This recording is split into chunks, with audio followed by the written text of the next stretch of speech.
The Holy Rosary is called the summary of our religion and the bravery of the faithful. The Christian world has been offering it for many centuries to the Blessed Mother Virgin. The Pope has asked it instantly at Lourdes and Fatima.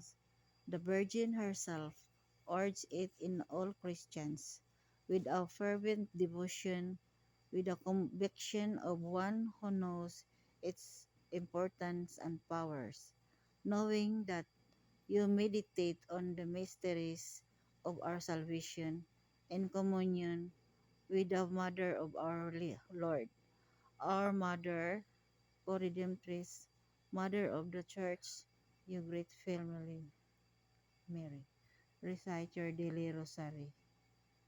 In the name of the Father, the Son, and the Holy Spirit. Amen.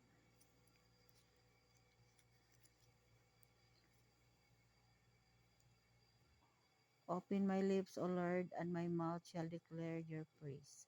O God, come to my assistance. O Lord, make haste to help me. Glory be to the Father, to the Son, and to the Holy Spirit. Amen.